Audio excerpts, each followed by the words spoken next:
Hello, তো আজকে আমি বিকেল থেকে মিনি ব্লগটা শুরু করলাম। তো রেডি হয়ে গেছি, আমি আর রাহুল একটুখানি বেরিয়ে গেছি 6টা সাড়ে 6টা নাগাদ। আর এখানে ভীষণ গরম, মানে 1 মিনিটও ফ্যান ছাড়া থাকা যাচ্ছে না। তো গেছিলাম হচ্ছে কেক আনতে, তো কেক শপে গেছি। অ্যাকচুয়ালি আমার জেঠির বার্থডে আজকে, আর আজকে মাদার্স ডেও। তো ওখানে জেঠির একটা ছোট্ট ব্ল্যাক ফরেস্ট কেক নিয়েছি।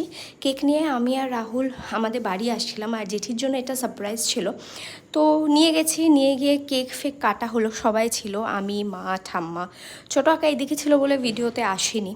তো জেঠি খুব সারপ্রাইজ হয়ে গেছিলো, খুব ভালো লাগে এদেরকে খুশি দেখতে। মা জেঠিদের খুশি দেখা মানে খুবই ভালো লাগে, কারণ এরাই আমাদের বড় করেছে, সব কিছু করেছে। তো জেঠিকে আমি বলছিলাম যে আগে একটা উইশ করো, মনের কি পূরণ আছে সেটা করো।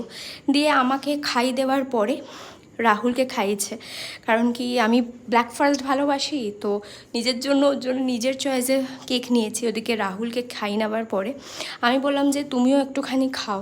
আর জেঠি প্রচণ্ড পেস্ট্রি খেতে ভালোবাসে, কিন্তু এদিকে সুগার আছে, খেতেও চায় না, কিন্তু লোভে পড়ে খেয়ে নেয়। আমি আর রাহুল দুজনে খেয়ে নিয়ে তারপরে আমি চা নিয়ে বসেছিলাম, মায়ের হাতের চা।